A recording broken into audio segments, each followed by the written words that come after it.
Physics first সেমিস্টারের আজকে যে প্রবলেমটা নিয়ে ডিসকাস করবো সেটা কিসের থেকে নেওয়া হয়েছে, ফাংশন থেকে। তো ফাংশনের প্রবলেমটা কি দেওয়া আছে, এফ এক্স সমান কি দেওয়া আছে, লগ অফ এক্স বেস 3 এবং ফাই অফ এক্স সমান কি দেওয়া আছে, ফাই অফ এক্স সমান দেওয়া আছে এক্স স্কোয়ার। তাহলে কিসের ভ্যালু নির্ণয় করতে দিয়েছে, f of phi of 3 value আমাদেরকে নির্ণয় করতে দিয়েছে।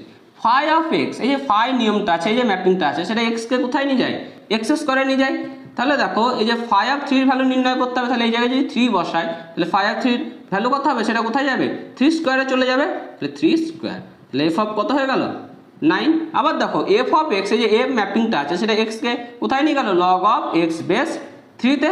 তাহলে এখানে যদি 9 বসাই তাহলে কত চলে আসবে ভ্যালুটা, লগ অফ 9 বেস 3। কিন্তু এটা তো আমাদের অ্যান্সারে নেই, তাহলে এটাকে আরও ভাঙতে হবে। তাহলে কী করবো, লগ অফ 3 থাকলো বেশে, 9কে কী লিখতে পারি, 3 স্কোয়ার। আবার আমরা একটা সূত্র কি জানি, লগ অফ এক্স টু